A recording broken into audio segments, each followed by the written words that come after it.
To me, family is everything. Growing up, my mother and father were my mentors. They gave me boundless support, inspiration, and good values. They were my anchors in the uncertainty of Hollywood and the creative life of an actor.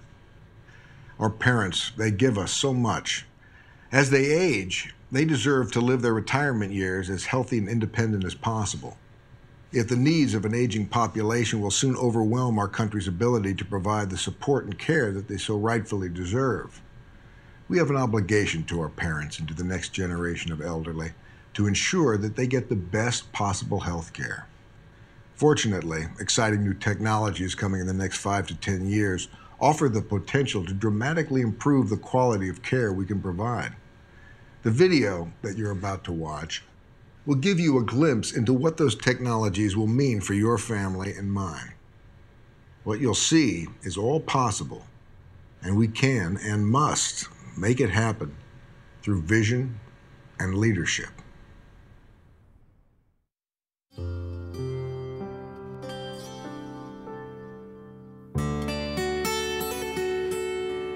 My dad, he's a tough cookie. He's somebody we're very proud of. He went to the war, came back, got into the wine industry. Here's a guy who worked all his life to build a wonderful home for 4 of us. Now my sisters live out in Arizona. My daughter's off into college. I like to call him Abuelito. Abuelito means little grandfather. I've been calling him that, gosh, since before I can remember. I mean, he was the guy that was always there. He was the one that was always trying to help people. And now he's the one that needs help. We asked him to move in with us. No. I mean, why? This is my home. I don't want to leave this place. I don't want to bother them. They have their own life to live. They are very busy. The kids in school, they have their own business. We have the two nurseries that we're dealing with. And we barely have time during the weekday to see Ernesto because we're so busy. So we find ourselves now an hour away from Dad, which creates a problem. And at the same time, we find that he needs our support, needs our help. Well, I'm 87 years old, so I'm no spring chicken. For a man of 87, Ernesto's not in bad shape. He's got typical problems we'd associate with a man in his 80s, which would be congestive heart failure, arthritis, some cognitive impairment. Oh, gosh, it's so much to think about. I mean, we have to know if he's, eating, drinking, moving around, can't pay his bills on time, make sure he's taking all of his medicine. He takes medicines in the morning, in the afternoon, in the evening. Sometimes he has to take 2 pills. That's pretty typical for a man of his age, almost 90. It's confusing for me, and I know overwhelming for him. But see, this is where we were fortunate to find out what the caregiver network. Well, the caregiver network, it's my mom, my dad, and I, and the doctors and his staff. My part in that team is to be there to answer any questions I can, to give any kind of patient teaching I can, and to train the family in caregiving. We rely on these people because they're there with the patient a lot more than we are. They see things we don't. So it's important for us all to work together. The caregiver network is 2 things. It's people supported by technology. Because now he has a monitor that tells him when to take his medicines. He's got a special watch. The watch monitors his vital signs, and it also acts as an alert.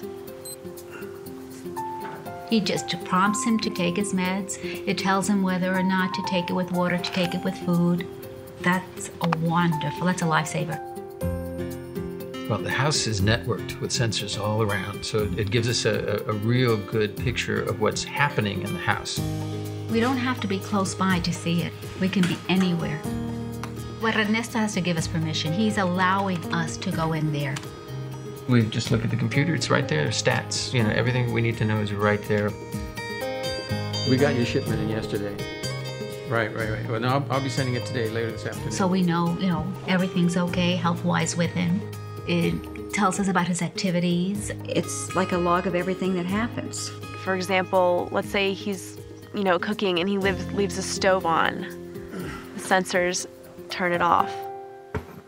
These are things that we worry about because, his mind is not what it used to be. It is more than just vital signs. It's monitoring people over long periods of time to assess their abrupt changes in abilities, activities, behavior. All the information that's accumulated is in one database. Good morning. When Ernesto does come in to see us, we will have an updated record of everything that has happened to him. How are you doing, Ernesto? Very good. It's been a few months. Yes. Everything going okay? So it's all there for Dr. Levy to view when he does see Ernesto. And you saw your cardiologist. Yeah. Well, everything seems to check out fine there. Let's check you out. Okay. No pain anywhere? I've only been Ernesto's doctor for about a year, but I think he'd be surprised on how well I know him medically. Again? I knew his heart attack was a year ago. I knew what medications he was on. I knew what operations he had. So everyone knows what his medications are, what he's taking, when he's taking. We can just sit and talk. If we have any questions, we're able to go in there, talk to the staff.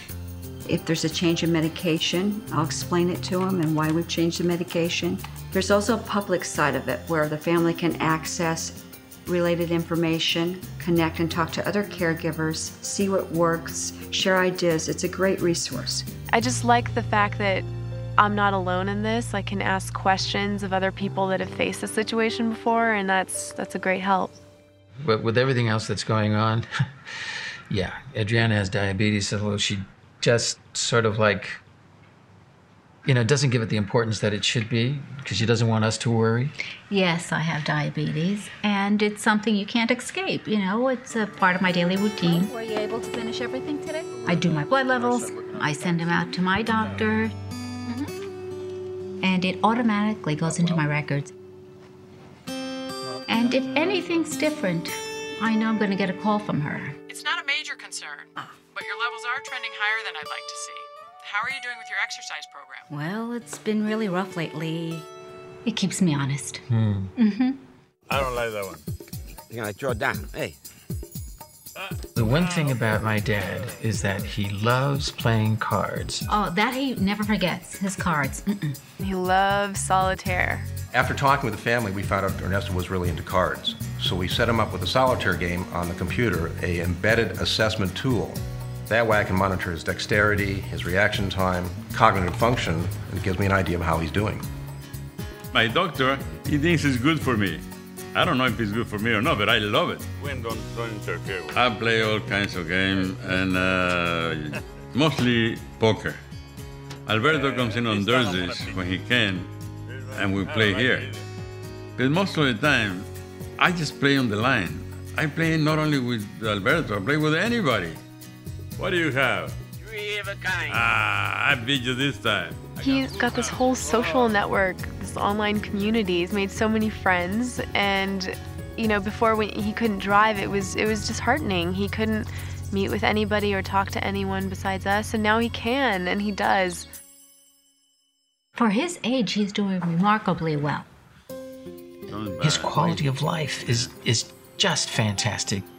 Hola, Papa. Hola, Roberto. To see his face beaming and because of the technology that we brought into the house, because of Dr. Levy, because of the caregiver network.